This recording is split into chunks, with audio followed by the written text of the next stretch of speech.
Boa noite, muito boa noite a todos. Sejam muito bem-vindos a esse nosso encontro ao vivo do NEP, nosso núcleo de estudo e pesquisa do Evangelho, o V de Jesus. Nossos encontros aqui costumeiramente às segundas-feiras, às 20 horas. Mais uma vez por mês, nós estamos aqui para tratar sobre o resumo daquilo que foi tratado ao longo do mês, do nosso estudo central, olhando para o Novo Testamento, fazendo nossas correlações com o Antigo Testamento, sobre a luz, sobre a ótica da doutrina consoladora, olhando para as cartas de Paulo, especial destaque, Carta de Paulo aos Romanos, a nossa série Romanos verso a verso.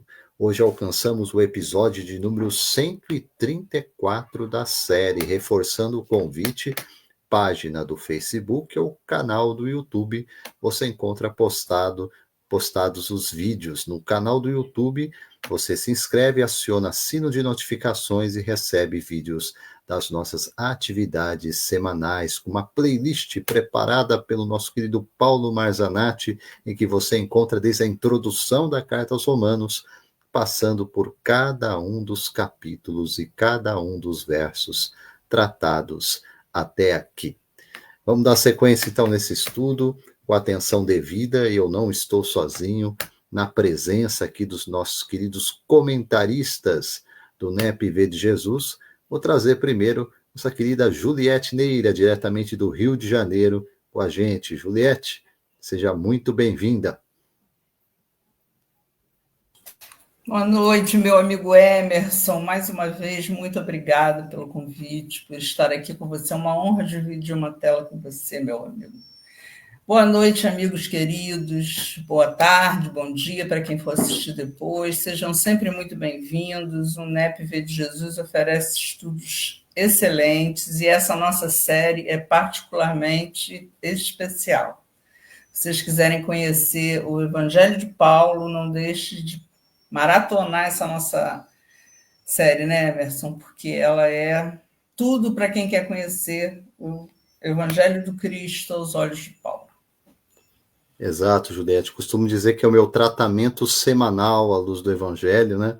Porque vamos nós, nossos ouvidos estão primeiros aí ligados, a nossa atenção voltada para esses ensinos, para essas instruções que passam séculos e continuam tão atuais, né? Tão presentes nesse Evangelho que Paulo recebeu e transmitiu, não só aos romanos, é claro, mas a todos nós, todos aqueles que de fato enxergam em Jesus o seu referencial de vida. Conosco também na noite de hoje, André Fernandes, diretamente lá de São Paulo, nossa conexão Rio-São Paulo de novo estabelecida. André, seja muito bem-vindo, boa noite. Por falar em Paulo de Tarso, vai de São Paulo, né? Boa noite, Emerson, boa noite, Juliette, boa noite, amigos. É um prazer estar aqui mais uma vez, aqui, tentando contribuir com algumas sementinhas, né? Dentro das nossas possibilidades.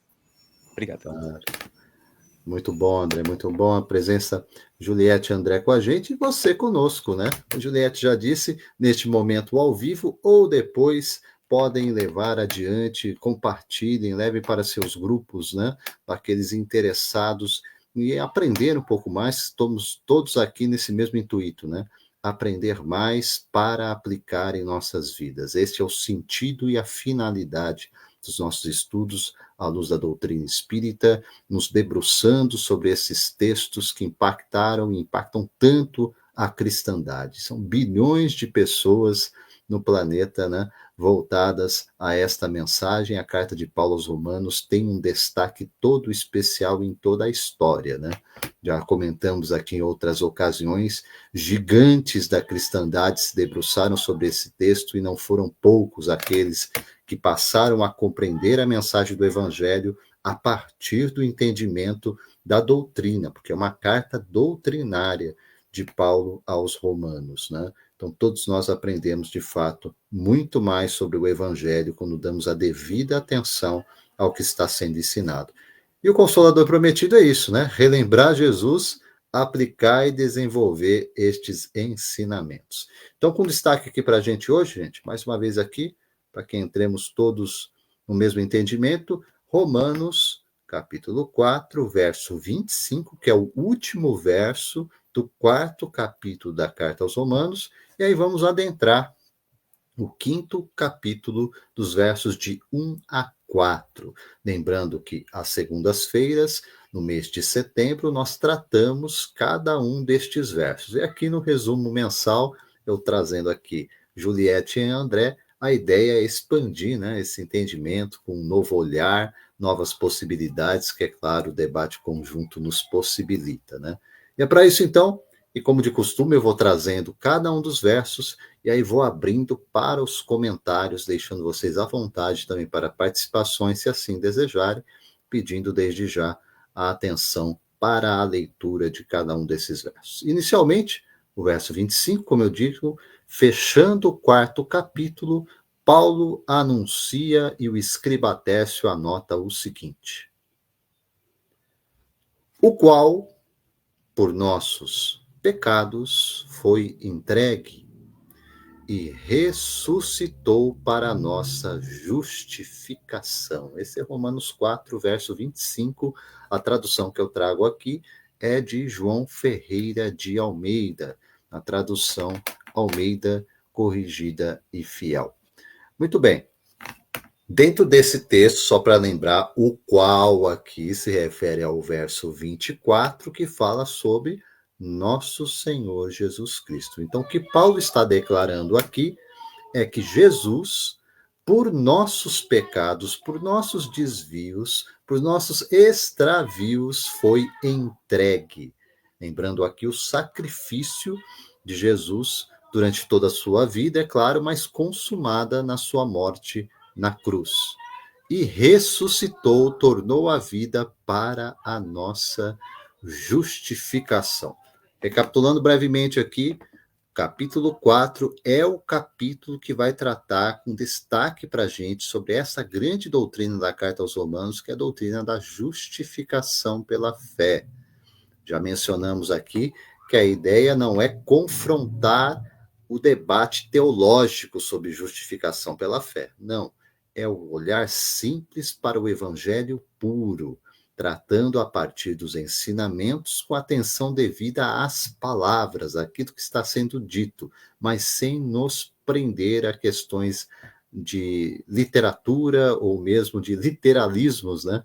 Quando às vezes ficamos nos fixando em determinados termos sem olhar para tudo aquilo que abarca a revelação divina trazida até nós. Então, justificação pela fé, resumindo aqui, estamos falando do quê? Sobre um ato gracioso, misericordioso de Deus que vem ao encontro de nós, os seus filhos, que voluntariamente nos desviamos da sua lei divina, nos rebelamos, rejeitamos essa mesma lei. Deus vem ao nosso encontro para o quê? Ofertar perdão. Ofertar perdão, propor reconciliação. E isto sem olhar para nós em nenhum sentido de esse merece, aquele não merece. Não é essa a questão da justificação pela fé. É o restabelecimento de uma relação de confiança de um pai com o seu filho, e a partir desse relacionamento restabelecido, eu estou reconciliado com Deus. Acredito que o grande problema é que nós vamos abrir para essa questão, mesmo quando olhamos para esse verso 25. Eu já recebi questionamentos, não sei se vocês também, eu já recebi questionamentos sobre o ensino mais imediato que se extrai desse verso 25, que é aquela ideia assim: ora, se Jesus morreu pelos nossos pecados, por que eu peco ainda? E mais ainda, quando se fala dentro do entendimento nosso, né, como espíritas, sobre a doutrina da pluralidade das existências, das muitas reencarnações, nós espíritas somos questionados e muitas vezes vistos como não cristãos pelo ponto teológico que diz o seguinte: se o sacrifício de Jesus, ocorrido na cruz, ele é suficiente para nos livrar dos nossos pecados, para nos salvar, por que reencarnação? Por que que eu tenho que reencarnar? Voltar em corpos várias e várias vezes para quitar uma dívida que já estaria paga? Eu gostaria que vocês focassem essas questões também, porque elas são profundas sobre o ponto de vista daquilo que nós temos que abordar e a luz do Consolador apresentar. Vou chamar a Juliette primeiro, com respeito às damas, para iniciar o nosso estudo da noite. Nossa, amigo, isso aí é discussão assim para uma tarde, um dia, uma semana. Conceitos de salvação, pecado, até o próprio conceito aqui do ressuscitou, né? Paulo tem toda uma visão própria sobre a palavra, o termo, né? Mas isso que você colocou muito bem, né? Sobre, poxa, por que eu tenho que reencarnar se os meus pecados foram lavados pelo sangue do Cristo na cruz, né? Esse seria a lógica de quem crê absolutamente naquele ato como algo que não. Agora, a partir dali, então, tem uma data, né? A partir daquela data ali, está tudo lavado, resolvido. Só que aí, uma vez eu virei para essa pessoa que estava questionando isso e falei assim, tá bom, mas você estava lá naquela data? Porque então foi só quem estava lá. Se não tem reencarnação, é só para quem estava lá. Eu não estava. Então, né, se eu seguir o seu raciocínio, então os meus pecados continuam aqui. Portanto, né, aí a pessoa ficou...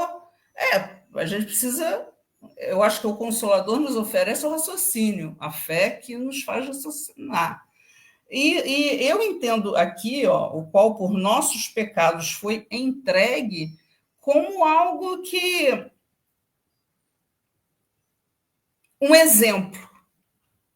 Ele nos exemplificou o que era o pecado, como era andar errado, como era nos desviar e o que era ser o filho novamente. E a cruz é um marco no sentido do sacrifício para que ele nos provasse justamente aquilo que dizem que ele não prova, que é a reencarnação. Né?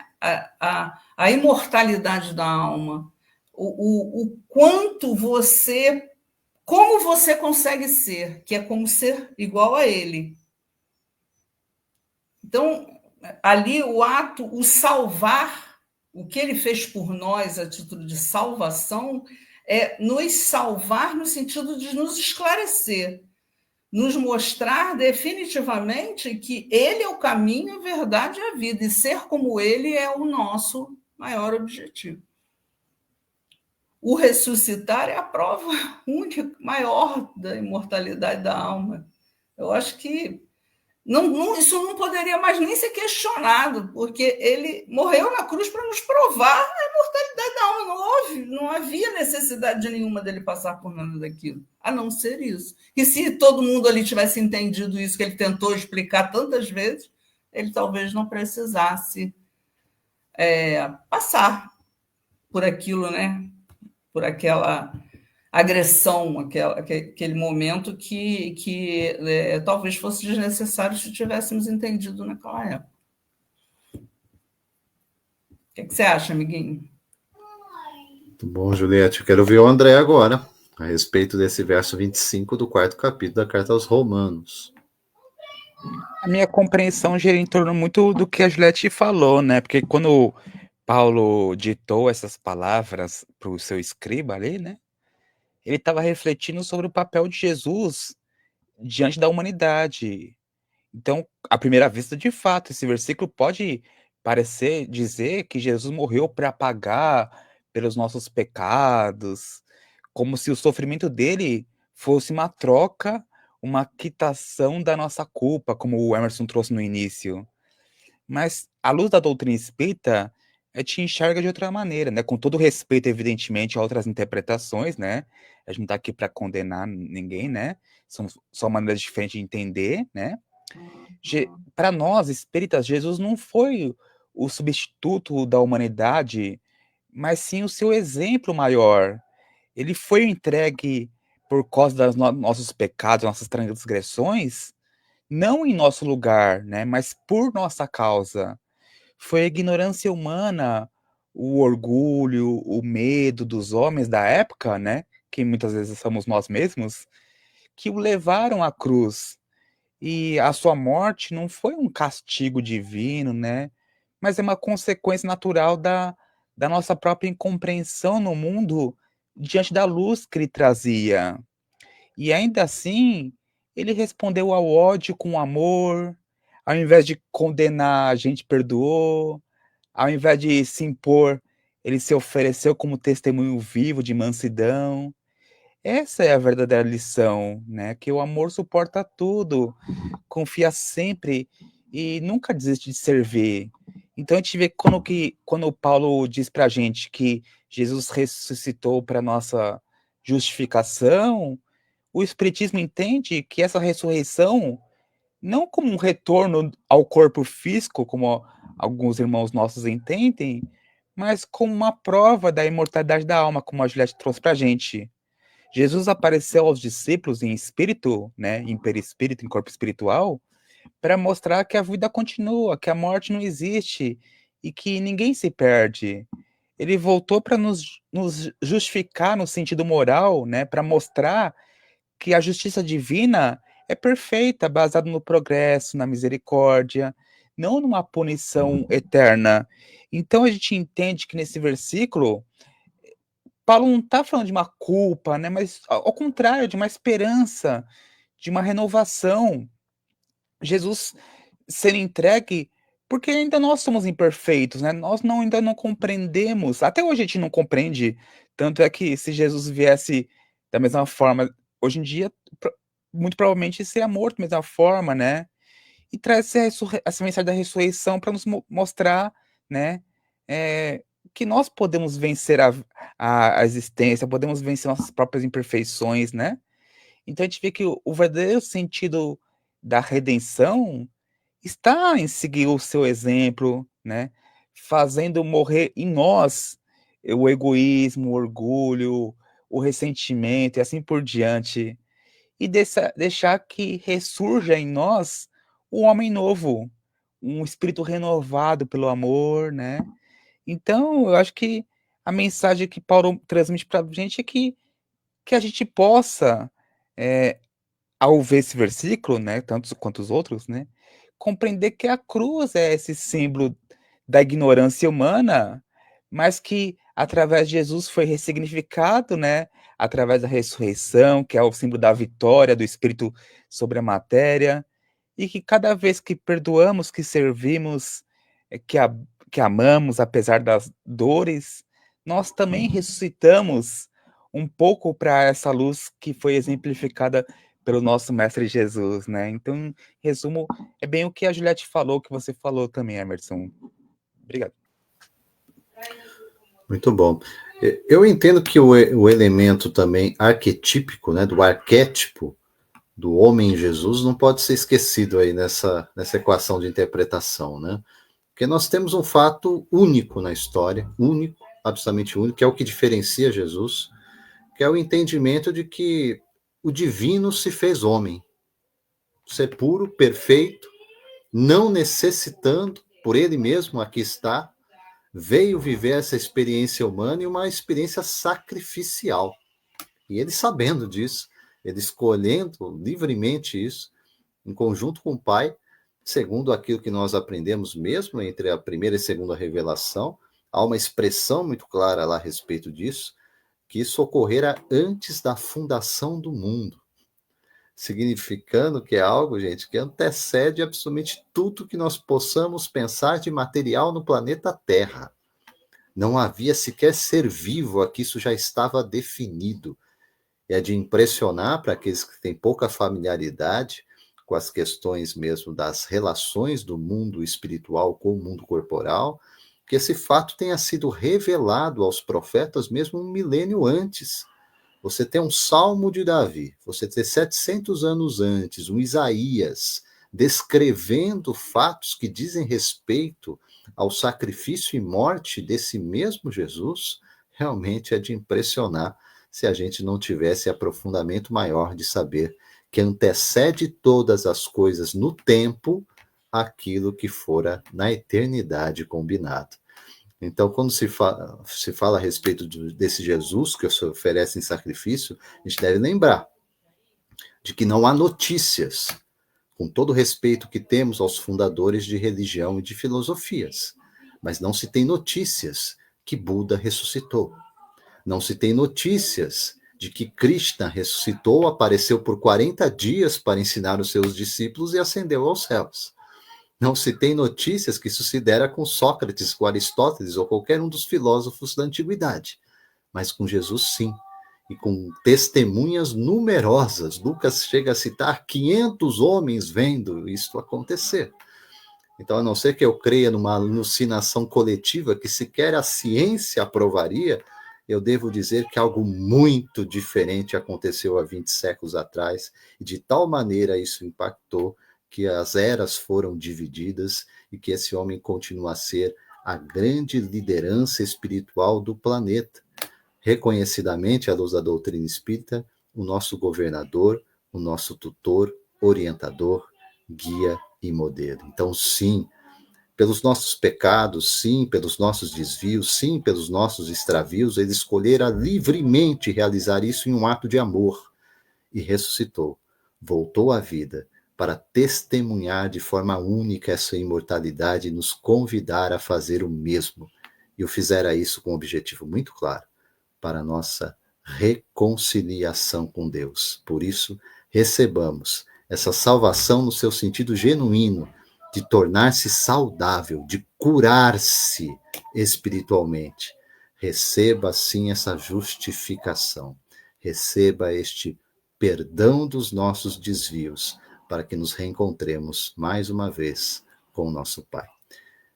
Dando sequência aqui, gente, porque assim, a gente fecha o 4º capítulo tratando sobre justificação. A gente vai abrir o 5º capítulo, e eu vou ler meio que de forma conjunta aqui os próximos 4 versos, dividindo em pares, né? 1 e 2, 3 e 4. Mas assim, gostaria que você tivesse a devida atenção de que Paulo não pausa o tema da justificação pela fé, como eu disse, ele é recorrente em toda a carta. Então ele vai, esse gancho do verso 25 vai adentrar o 5º capítulo e ele continua a tratar sobre consequências da justificação pela fé e é aplicando isso a nós. Então eu, Juliette, André, cada um de vocês pode se localizar nessa comunidade em Roma como indivíduos que estão recebendo este ensinamento, e Paulo passa a tratar, então, sobre quais consequências individuais há na doutrina da justificação pela fé. Por isso, inicialmente, vamos lá. Ainda na tradução de João Ferreira de Almeida, Paulo ensina: tendo sido, pois, justificados pela fé, temos paz com Deus, por nosso Senhor Jesus Cristo. Segundo verso, pelo qual, Jesus, também temos entrada pela fé a esta graça, na qual estamos firmes e nos gloriamos na esperança da glória de Deus. Mais uma vez, Juliette, vamos olhar para esses pares iniciais aqui, abrindo o 5º capítulo da Carta aos Romanos. Fique à vontade.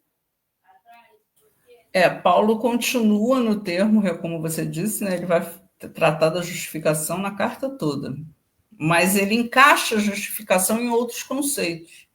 Aqui ele começa a tratar da paz, só que de uma paz, como ele chama, né? Paz com Deus. Aí, o que seria paz com Deus? Para mim, é a consciência tranquila, é aquela paz que nos traz plenitude. É a paz com o Pai, através dessa justificação que nos é dado pelo Cristo. Certo? Então, a fé. Olha como ele encaixa, né? É muito legal, né? Ele encaixa as coisas como um Lego. O Cristo, a fé no Cristo te justifica, e essa justificação te traz a tranquilidade, a certeza de que o Pai aceitou você de volta. Porque você se arrependeu, porque você compreendeu que errou, que o caminho não era esse, que você não estava legal aqui. Então você retorna para o caminho certo, em busca dessa salvação que o Cristo te oferece, né? Que essa salvação seria o resgate definitivo dos nossos males, e aí o nosso final da evolução, né? No nosso mundo celeste, lá, espírito puro, enfim. E no momento em que você compreende isso, você se pacifica. Por quê? Porque você não está mais ansioso, preocupado. Não, peraí, o que Deus vai pensar de mim? O que vai acontecer comigo? Eu vou para o inferno? Eu vou para não sei aonde? Eu vou para outro lugar? O que vai acontecer comigo? Não, eu não preciso mais ficar assim. Eu estou em paz, a minha consciência está tranquila, que eu estou fazendo o melhor que eu posso fazer com o conhecimento que eu possuo. Gente, isso é tão maravilhoso, e só a doutrina espírita traz isso para a gente. Que nos esclarece que a gente não é perfeito, e que a gente está aqui para aprender, e que o nosso conhecimento não é pleno, por isso estamos na Terra. E que com o conhecimento que nós temos, nós conseguimos acertar o nosso caminho desse sentido, graças a quê? A fé no Cristo, a tê-lo como modelo e guia. E isso é muito bonito, e isso é uma paz realmente, porque é a paz da consciência. Não é aquela paz de, não, eu sei que não tem ninguém me seguindo. É diferente disso. É você conviver com os seus desafetos sem a ansiedade de julgá-los. É conviver com as vicissitudes que surgem na nossa vida sem o medo de perecer nelas. É conviver com os nossos amores sem achar que eles têm que ser iguais a nós. É essa a paz com Deus. E aí, quando ele, no segundo, ele nos diz que pelo qual, né, Emerson já nos deu o gancho, Jesus, também temos a entrada pela fé a essa graça. Essa graça ele está falando da justificação, né? Na qual estamos firmes e nos gloriamos na esperança da glória de Deus. Esperança na glória de Deus. Não sei vocês, eu enxergo essa esperança, mas tenho certeza que vocês vão concordar comigo. A confiança plena é o esperança, esperançar, aquela esperança que você confia plenamente na ação divina na sua vida. Então você tem a esperança na glória de Deus, porque você sabe que Ele está com você e que você está na busca dele, que você está no caminho, ou seja, você foi justificado pela fé no Cristo. É um encaixe, é um passo de cada vez que te leva a essa paz com Deus, a essa certeza de que você está no caminho certo, que você ainda vai errar muito, né? Amiguinho riu, olha lá. É que eu me identifiquei. Você vai errar muito, mas vai errar na busca do acerto. E é essa paz, gente, que a gente precisa realmente. E é essa paz que a gente faz o quê? Transmite para aqueles que vivem com a gente. Não é isso? É assim que eu entendi esse parzinho de versículos. Vamos lá, André, fica à vontade para a interpretação.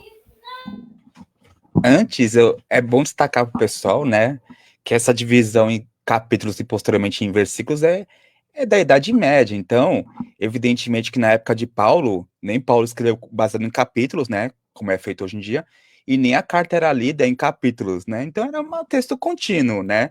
Então, de fato, é uma E continuação do muito versículo menos com os anterior. títulozinhos, né, É, amiguinho? exato, né? Essa divisão em capítulos com títulozinho, parábola do tal coisa, passagem tal coisa. É coisa atual, né? Tradução, né?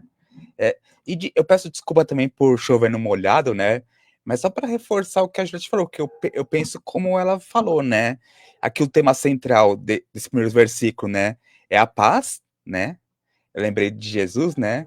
Que ele vem trazer a paz, não como o mundo vai nos dar, né? Então a gente vê que tem uma compreensão equivocada da paz do mundo, né? Baseada muito em ociosidade, ausência de problemas, e essa paz de consciência que a Juliette falou. Mas, enfim, vamos lá. A gente vê que todos nós buscamos essa paz, né? Que é uma paz interior. E a gente vê que Paulo nos mostra o caminho para encontrar essa paz. E esse caminho passa pela fé esclarecida, uma fé raciocinada, como diz Kardec, né? É, pela vida segundo os ensinamentos de Jesus, né? Então, quando ele diz para a gente que nós, sendo justificados pela fé, nós devemos entender que a fé é um instrumento, né, da nossa reconciliação com Deus, como disse a Emerson agora há pouco, né? Mas evidentemente que não é uma fé cega, né? Que aceita assim compreender, né? Mas assim é a fé raciocinada, como nos ensina a doutrina, que nasce da razão iluminada, pelo sentimento. E essa fé nos faz compreender que tudo que vivemos tem um propósito, que as dores educam, que os desafios lapidam, e que Deus é justo e bom o tempo todo, em todas as circunstâncias, está tudo sob controle de Deus. Então nada acontece com a gente, tudo acontece para a gente, tudo tem um propósito para nossa edificação, né? Então quando essa certeza penetra o nosso coração, sai do campo da puro intelecto, né? E penetra o nosso coração, o desespero se acalma, a revolta se desfaz, nasce a confiança, e é assim que o espírito começa a se justificar diante da vida, não por palavras, mas por atitudes, por uma vivência. E por falar em justificação, essa justificação pela fé, a gente entende, a gente já comentou em outros estudos, né? Mas é sempre bom salientar para nós mesmos, para quem está chegando agora, né? Como disse o Emerson, a justificação pela fé para nós espíritas nada mais é do que esse processo íntimo, né, interno, de ajustamento com as leis divinas, né? Ou seja, com a própria consciência, porque é onde estão escritas as leis divinas. Então, quando nós deixa o egoísmo, deixa o orgulho para seguir a lei do amor, nós nos tornamos mais justos. Então surge a paz como consequência, porque há um alinhamento entre o que eu vivo, o que eu faço, com a minha própria consciência, né? Então surge a paz de consciência. O oposto disso é o que te vive. A consciência diz uma coisa, e te vive meio distante da consciência. Aí vem essa falta de paz de consciência. Evidentemente que, não salientando, né? Não é uma paz exterior, né? Feita de ausência de problemas, né? Como se tudo fosse um mar de rosas fora, né? A gente lembra de Paulo, né? Vivenciando os açoites, perseguições, prisões, né? E mesmo assim ele está em paz, né? A paz de consciência tranquila, que eu acho que é o primeiro, né, degrau da verdadeira felicidade, representa essa comunhão com Deus. E é interessante também que Paulo mostra pra gente que temos a paz com Deus, né, por nosso Senhor Jesus Cristo, né? Ou seja, é por meio do Cristo que aprendemos o caminho para essa harmonia, né? Não que Jesus, evidentemente, vai fazer o trabalho por nós, né? Não, vamos cruzar o braço e acabou, né? Mas Jesus sendo nosso modelo, nosso guia, como Kardec vai nos explicar na questão 625, né? Aquele que nos mostra como viver segundo as leis divinas, por suas palavras, por seus exemplos. Ele nos ensina a paz com Deus, que nasce da paz com o próximo. E que a paz com o próximo começa pela paz consigo mesmo. Olha que bonito isso, né? Então a gente vê que muitos buscam uma paz fora de si, né? Em comprar coisas, em posses, em distrações, né? Em festas, bebidas, em conquistas humanas, em cargos, né? Mas a gente vai aprendendo aos pouquinhos, né? Que a verdadeira paz é aquela que Paulo descreve pra gente, que não depende das circunstâncias, porque é um estado da alma que confia, que ama, e ela floresce no coração de que compreende, que perdoa, que serve sem esperar qualquer recompensa, né? Então, a gente fica esse convite para todos nós, né? Que a gente possa cultivar essa fé, né? É uma fé ativa, né? A fé que compreende, que confia, que age, né? A fé que nos justifica diante da nossa própria consciência. A fé que nos reconcilia com Deus por meio do Cristo, que nos guia em silêncio pela essa estrada do bem, né, na encarnação ou na vida transitória, né? Então, é que a mensagem que eu acho que transmite esse versículo é que essa paz não fique apenas nas palavras, né? Mas se torne presença viva em nossas atitudes, no nosso dia a dia, transformando nosso coração em um reflexo, né? Um espelho, como diria Emmanuel no Pensamento Divino, né? Um espelho dessa luz divina. Então, que possamos ser esse espelho do alto. E no versículo 2, né? Que também a Juliette comentou muito bem, né? Opa, desculpa, acho que eu começo a latir aqui. Espero que não tenha aparecido. Então, a gente vê que no versículo 2, Paulo continua a reflexão, dizendo que é por meio de Jesus que temos acesso à graça divina. E que pela fé, né, que nos mantemos firmes nesse caminho. E até ele completa dizendo, né, que nos glorificamos na presença da glória de Deus, né? Ou seja, nós encontramos a alegria, a força na certeza do bem e nas justiças divinos, né? Mas vamos traduzir isso um pouco pela lente da doutrina espírita, né? Para quem está nos assistindo, né? Mas é o que mais ou menos que a Juliette trouxe para a gente, né? O que o Espiritismo nos ensina, né? Novamente citando essa referência da questão do Livro dos Espíritos, questão 625, né? Jesus é o nosso guia e modelo, né? Ele não é um salvador que age por nós, né? Que basta de cruzar o braço, ele vai é, é, morrer por nós, vai evoluir por nós, nos salvar por nós, né? Mas ele é o exemplo que nos mostra o caminho, né? Para alcançarmos a perfeição. E é por meio dele que nós compreendemos a lei do amor, a necessidade do perdão, a necessidade da humildade, do serviço e assim por diante. Então a gente começa a ver que seguir Jesus é entrar em sintonia com a graça de Deus, né? Porque o amor, eu sempre brinco, né, que o amor é o idioma universal da criação, né? Deus fala um idioma, né? Eu te lembro do Gênesis, né? Deus disse tal coisa. Eu brinco que esse idioma não se ensina nas escolas de idiomas do mundo, né? Porque é o amor, né? Então a gente tem que ficar fluente nesse idioma. Então, quando o Paulo traz pra gente que desse acesso à graça, né? Ele está se referindo à possibilidade de vivermos em comunhão com o bem. Então, cada vez que nós escolhemos amar, perdoar, compreender o próximo, mesmo que pense diferente de nós, né? Que vote diferente, que torça para outro time, né? Que optamos por servir, né? Nós entramos nessa graça porque nós nos alinhamos a essa vibração do divino, né? Nós, existe uma ressonância, uma vibração, uma frequência, e nós começamos a vibrar nessa mesma frequência de Deus, de toda a criação, né?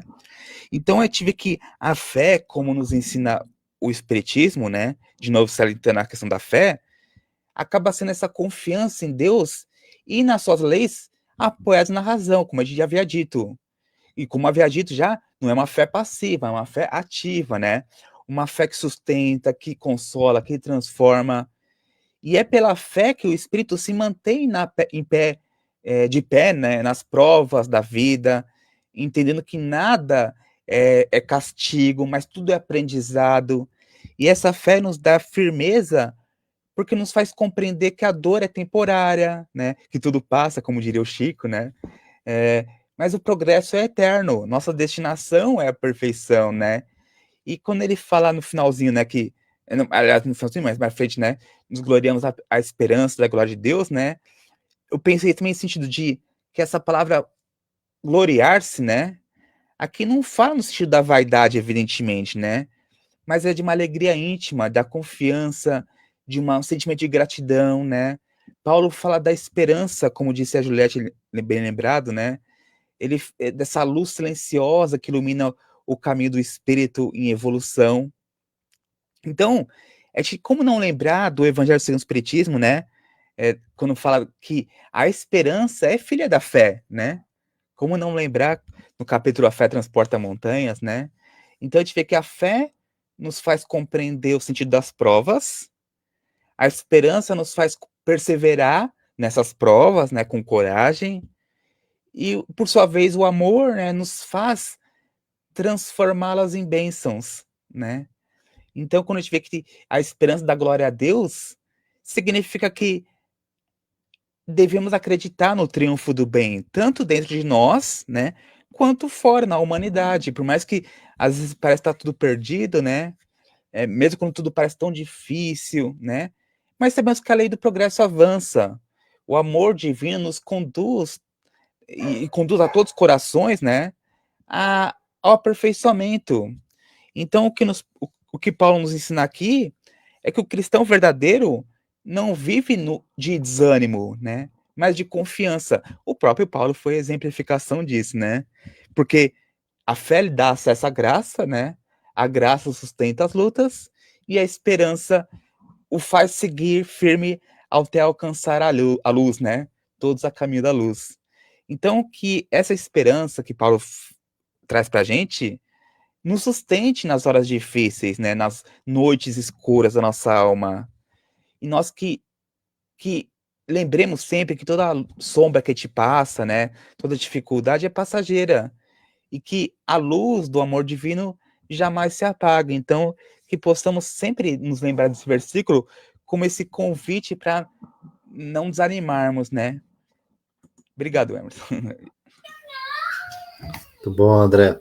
Passando por aqui, deixando também o seu abraço, o seu boa noite, Dirceu Meado com a gente. Seja muito bem-vindo, Dirceu, nos acompanhando aqui no estudo da noite de hoje, em que, a partir do ensino de Paulo na carta aos Romanos, estamos tratando aqui da sequência na série Romanos verso a verso, Romanos 4, verso 25 e Romanos 5, entre os versos de 1 a 4, nesse episódio de número 134 da série Romanos verso a verso, né? Dessa sequência inicial do capítulo 5, realmente, como Juliette e André nos trouxe, me chama muito a atenção as duas palavras, né? Paz e esperança, que está uma no primeiro verso, a outra no segundo verso, né? Uma é consequência da outra, né? Sim. E a paz em Jesus, ele mesmo disse, né? A minha paz os deixo, minha paz os dou, não como a paz do mundo. Né? Que a gente compreenda realmente que não há aquela ideia de ociosidade, de ausência de problemas e de dificuldades. Pelo contrário, teremos dificuldades que fazem parte do nosso processo evolutivo, mas vamos atravessar essa tempestade muito bem acompanhados, amparados, acolhidos, direcionados. Isso faz toda a diferença. Aquele que disse: vinde a mim, vós aflitos, vós que estáis em todo tipo de dificuldade, vinde a mim e eu vos auxiliarei, eu vos consolarei. Esse acolhimento que a ideia da presença do Cristo traz não deve ser esquecida por nós, mesmo nos momentos em que a gente não enxerga a solução. Saibamos, estamos lidando com um planejamento feito por aquela que é a inteligência suprema do universo, e Jesus, o Cristo, é um espírito que já passou por todas, absolutamente todas as etapas que estamos passando com sucesso. Exatamente por isso ele está devidamente habilitado para conduzir esse barco de evolução que é o planeta Terra, né? Então é nesse sentido de esperança, lembrando que Paulo começa com justificação, a partir do capítulo 5 ele vai tratar sobre a temática da santificação, que é o processo da reforma íntima da doutrina espírita, com uma meta, com um objetivo, que ele chama de glorificação, que nós diríamos na doutrina espírita, espírito perfeito, bem-aventurado. É nesse aspecto de confiança ampla que eu devo enxergar o processo e entender que tem um ponto que a gente não pode e não deve esquecer. Por mais que eu seja teimoso, eu não consigo atrapalhar. O processo da lei divina se dará e eu alcançarei o objetivo. Pela própria força da lei, não no sentido de imposição de fora para dentro, mas porque a gente vai cansar. A gente vai estafar num determinado ponto e falar, desliga a chave, eu não quero mais. E aí a porta vai estar aberta para receber cada um de nós na condição de filhos pródigos. Vamos dar sequência aqui então, gente, para finalizar. Nosso estudo da noite de hoje está muito bom aqui, mas vamos para a nossa sequência olhando entre os versos 3 e 4, complementando a leitura. Paulo ainda ensina na anotação do Escriba Tercio, na carta aos Romanos, o seguinte: diz que não somente isto, de tudo o que dissemos, Paulo está falando, não somente isto, mas também nós nos gloriamos nas tribulações. Olha isso. Sabendo que a tribulação produz a paciência. Finaliza o quarto verso. E a paciência, a experiência. E a experiência, volta nela, a esperança. Só para dar um gancho e voltar aqui para Juliette e André, me chamou a atenção entre as traduções, a tradução da Bíblia Católica, chamada Bíblia de Jerusalém, no lugar da palavra paciência está a palavra perseverança. Olha que interessante, né? Mas vou deixar para vocês comentarem e depois eu faço um arremate aí. Fique à vontade, Juliette. Antes de falar desse versículo, deixa eu só voltar só rapidinho, Emerson. Mas o meu amiguinho falou de amor, então eu me lembrei de João, claro. E aí Jesus nos disse que não só que a minha paz vos dou, mas que tenham paz em mim,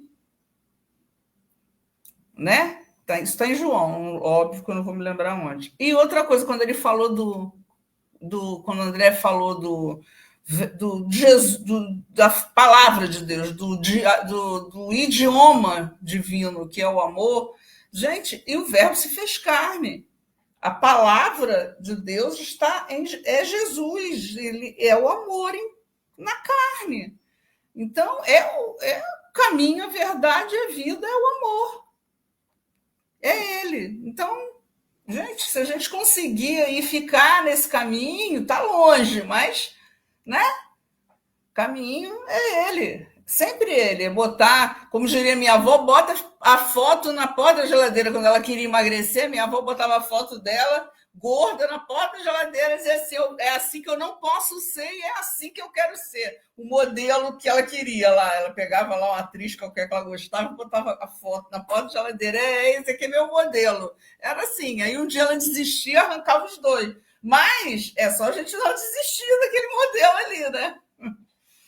E vamos lá, ó. O 3 e o 4. A tribulação produz a paciência. E realmente, né? Paciência, perseverança, porque não é aquela paciência de tipo a paz. Ah, não, tá, tô paciente, vou ter paciência, vou deixar passar. Eu acho que não é bem isso que ele está tentando nos dizer, né?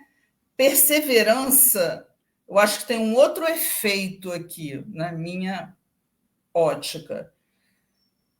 A tribulação produz a perseverança porque é através da tribulação que a gente pensa, que a gente sente, que a gente se mexe. Porque se a gente ficar ali só naquele tá tudo certo, não está acontecendo nada, aí você não anda para frente, você fica ali, não é assim? A gente é assim. mas o sacode da vida, a tribulação, a dor, a vicissitude, faz a gente olhar o nosso entorno de uma forma diferente, mudam o nosso olhar. A gente se assusta, a gente percebe que tem mais alguma coisa acontecendo. Preciso fazer alguma coisa a respeito. Não posso ficar parado aqui. E Paulo sabia disso, assim, de uma forma, porque mais sacudido do que ele, eu acho que nenhum apóstolo foi, né? Ninguém foi tão... Só Jó, né? Eu acho. Mas mesmo assim, Jó não foi apedrejado, não quase morreu afogado, enfim. Foi mais externo, mas Paulo sofreu na carne. Todas as atribulações, ele perdeu tudo. Ele foi lá no fundo para adquirir a formação Paulo de Tarso. Ele foi forjado, né? E nós precisamos ser forjados, porque se nós ficarmos ali naquele mar de calmaria, a gente vai viver ali daquele jeitinho. E quando a perseverança e a perseverança, se o Emerson me permite, vou usar a palavra perseverança no versículo 4. A experiência e a experiência, a esperança. A gente é sacudido, passamos por aquela atribulação, perseveramos na nossa fé em Jesus, certo? Que já estamos justificados na fé. Quando nos vem a tribulação, é diferente a forma como você passa por ela. Você não passa no desespero. A nossa doutrina nos consola, a certeza de que Jesus está conosco e essa paz com Deus, né, que a gente está desenvolvendo em função dessa justificação, nos ajuda a perseverar, nos ajuda a olhar aquela tribulação de uma maneira diferente, como crescimento, como aprendizado, é diferente.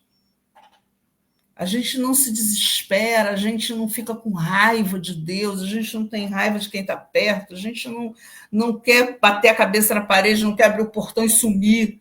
A gente não quer fazer isso. A gente quer pegar aquilo ali e descobrir, e aí, o que eu tenho que tirar disso aqui? O que eu preciso aprender? O que Deus... Meu pai dizia assim, o que Deus está tentando me dizer? Ele está tentando me dizer alguma coisa. O que ele está tentando me dizer com isso que está acontecendo? E é exatamente isso. Ele está tentando te dizer, olha só, você precisa aprender essa lição aqui. E enquanto você não aprender essa lição aqui, isso não vai acabar. Você precisa passar por isso. Essa vez, outra vez, porque muitas vezes nós já passamos por aquilo ali e não aprendemos. Mas ele está nos dando mais uma oportunidade. Ele vai nos dar todas as oportunidades que a gente precisar, porque ele é nosso Pai. E a experiência é isso. Porque a gente vai aprender aquela lição e vai passar para outra lição. Mas a outra lição já vai ser menos atribulada, porque a gente já tem um aprendizado daquela outra lição ali, ou dessa, e mais essa lição, né? E a gente vai juntando lições, e a gente vai aprendendo. Então, é como uma criança que aprende a andar, a tirar fralda, aprende a falar, aprende a escrever, a ler, e assim, nós somos nós. E isso tudo é o quê? A experiência. Então, eu entendo essa experiência e a esperança, porque é aquela esperança confia, né? Esperança plena, esperança, certeza de que aquilo ali vai passar e de que aquilo ali não é punição, de que aquela tribulação é aprendizado, essa esperança traz responsabilidade, né? Traz acréscimo, traz acolhimento.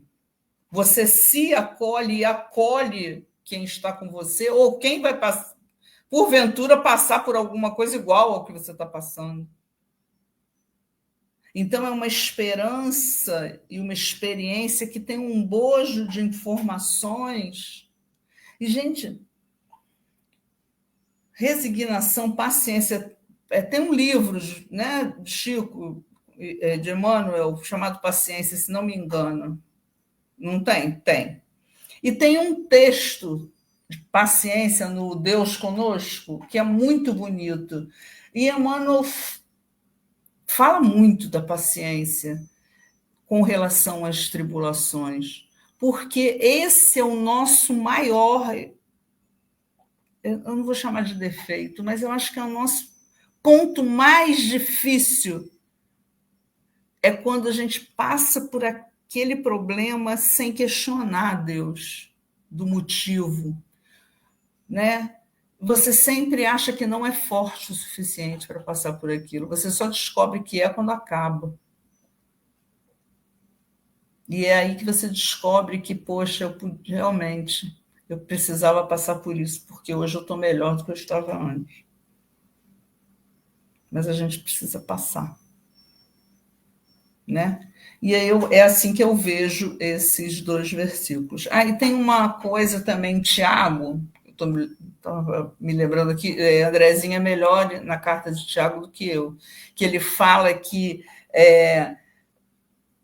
sobre as tentações, né? Tiago fala sobre as tentações, não é isso, André? E aí ele fala sobre a perseverança. Cada um é tentado, né? Isso, cada um de nós é tentado em várias coisas e que nós precisamos vencer essas tentações para adquirir com perseverança. Né? Eu lembrei de Tiago também. É isso, gente. Muito bom. André, vamos lá nesse verso 3 e 4 para a gente finalizar a reflexão da noite de hoje no estudo do NEP. Opa, vamos lá. Passa muito rápido. Minha reclamação única é essa daí. Mal começou, já está acabando, né? Então, aqui no versículo 3, né, Paulo nos convida aqui a uma reflexão que, à primeira vista, parece até difícil de aceitar, né? Nos glorificarmos, aliás, nos gloriarmos, desculpa, li errado, nas tribulações, né? Ou seja, encontrar alegria e valor mesmo nas dificuldades da vida, né? Então, pela ótica espírita, acho que fica um pouco mais fácil entender, né? Porque a doutrina espírita nos ensina que a vida é essa escola, né?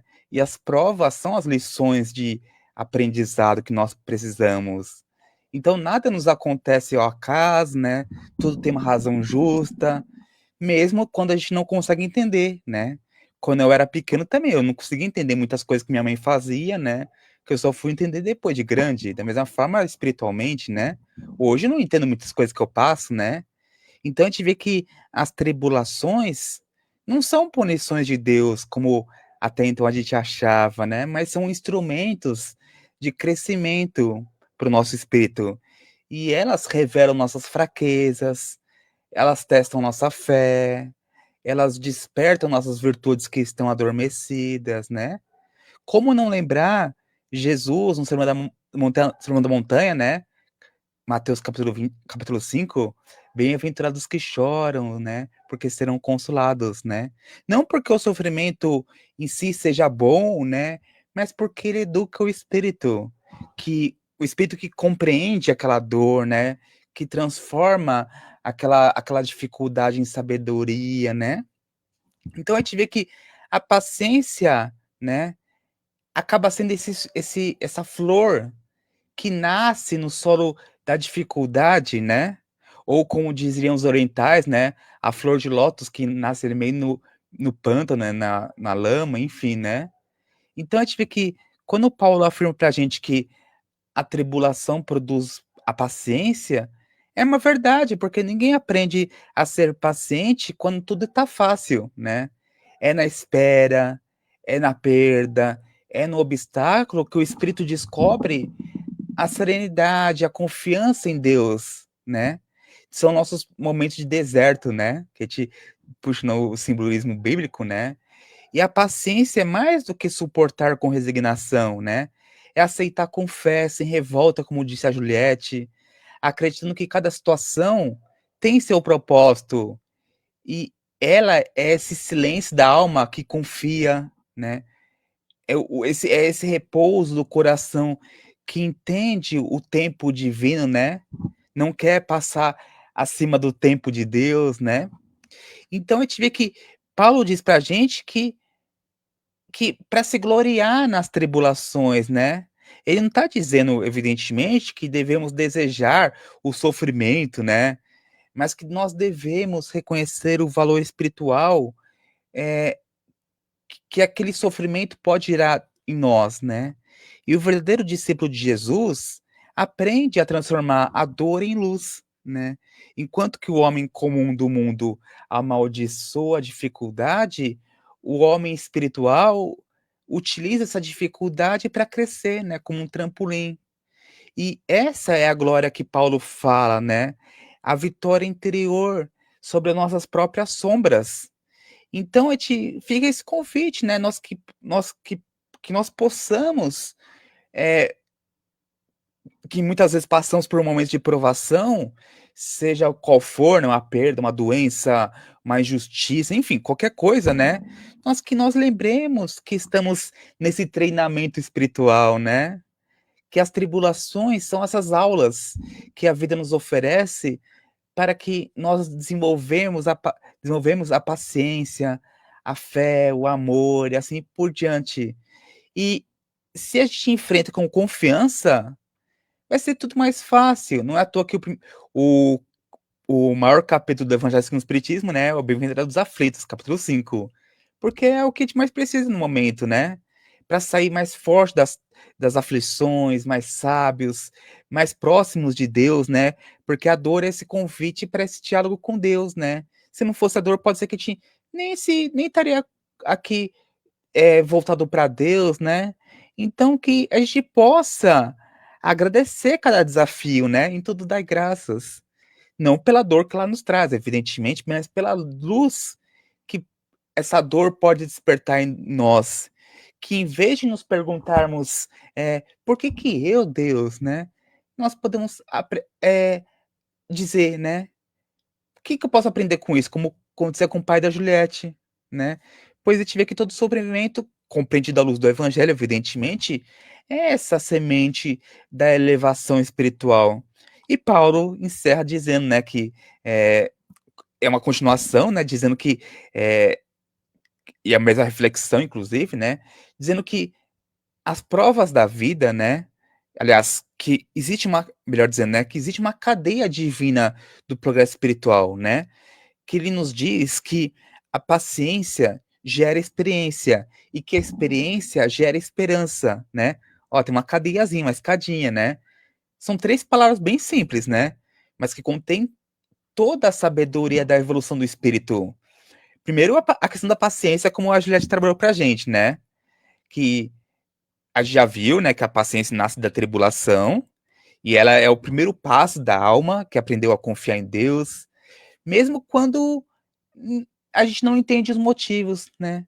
Mas Paulo vai além, ele diz que essa paciência não é um estado passivo, e sim esse solo fértil onde nasce a experiência.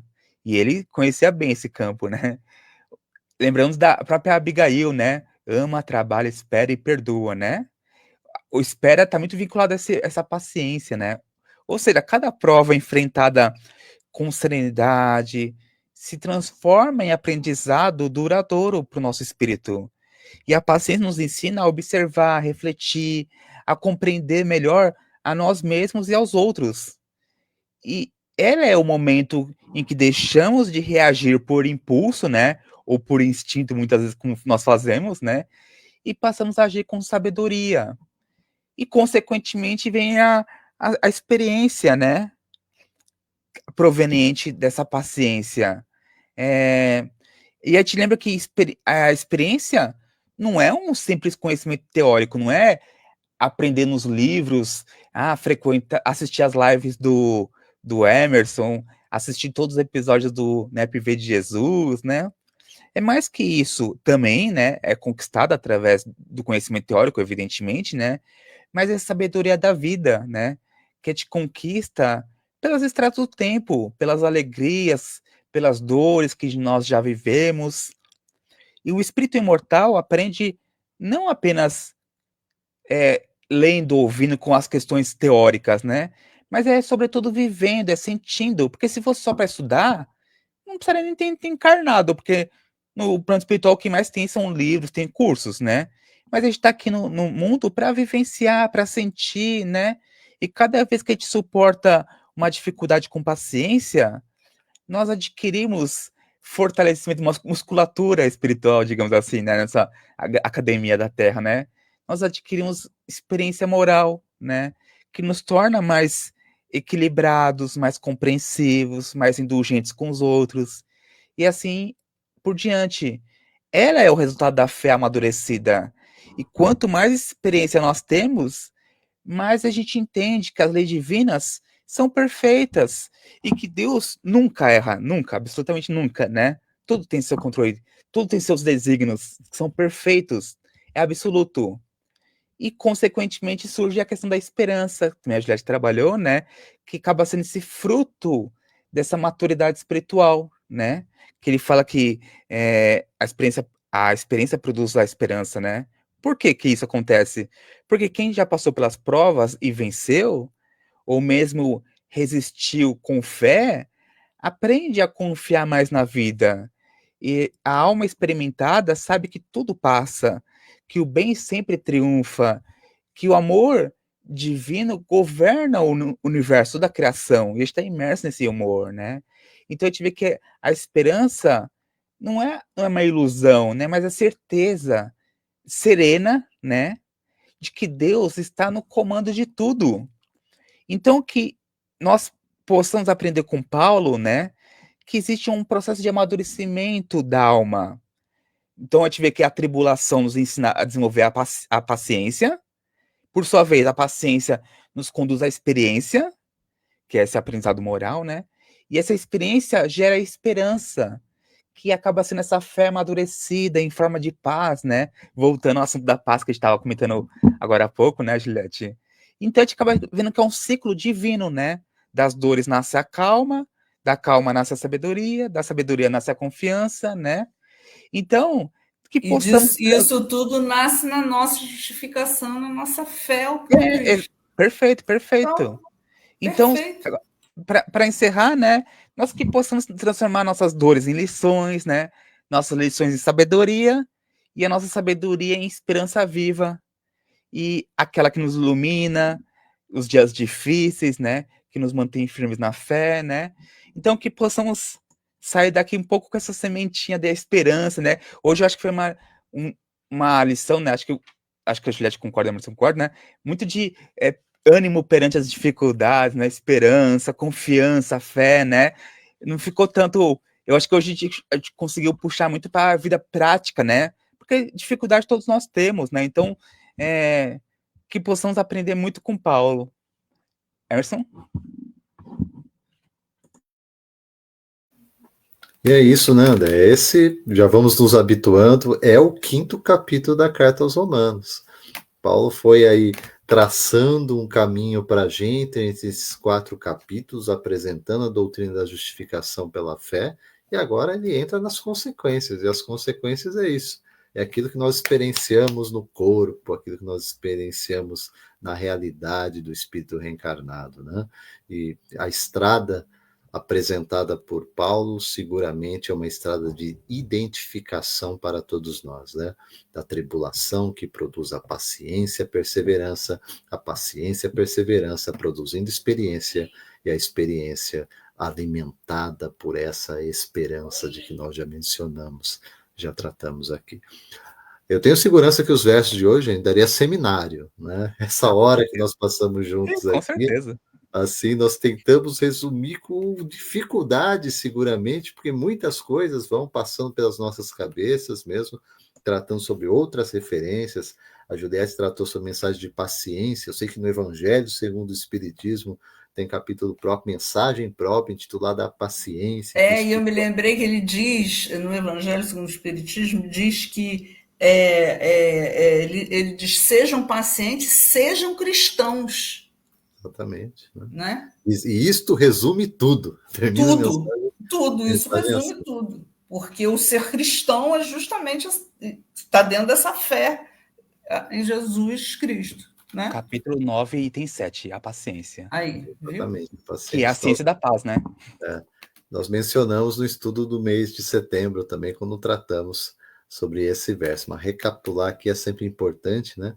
Para quem não assistiu, volta lá, entre na NEPV de Jesus, tem os vídeos anteriores. Exatamente. Vamos lá para dar essa sequência e fica o convite, gente. Tá aqui no nosso fecho final do estudo da noite, mas fica o convite aí para vocês acompanharem conosco sempre às segundas-feiras, 20 horas, tem verso novo. Então, na segunda-feira, continuidade, capítulo 5 da Carta aos Romanos, o verso de número 5. Assim, nós vamos no mês de outubro para nos reencontrarmos sempre aí para tratar sobre esse resumo daquilo que for estudado ao longo do mês. Né? Fica o meu agradecimento, Juliette e André, pela presença. Nós que agradecemos. E gratidão mesmo, vocês enriquecem por demais o nosso estudo e tenho certeza que aqueles que estão recebendo esse nosso encontro, essa nossa live, compartilhe e leve adiante a mensagem, porque se nos faz bem, eu tenho segurança que vai confortar muitos corações também. O André deixou aqui uma referência, eu quero terminar o nosso estudo com ela, André, que é a referência aqui que trata a respeito de uma passagem que o próprio Jesus resume muito, né? É que a Juliette citou, por isso que eu coloquei no chat. Exato. Então, a partir de referência paralela de Juliette, captada e transmitida em verso do Evangelho de João, capítulo 16, verso 33, Jesus, que ensinou Paulo, e Paulo que nos ensina na noite de hoje, Jesus já dissera, e João anotar o seguinte: tenho-vos dito isto, para que em mim tenhais paz. No mundo tereis aflições, mas, mensagem da noite, tende bom ânimo, eu venci o mundo. Amados, é isso. Gratidão, que Deus nos abençoe com paz, luz e sabedoria. Até a próxima, gente. Até breve. Tchau, pessoal. Fiquem com Deus.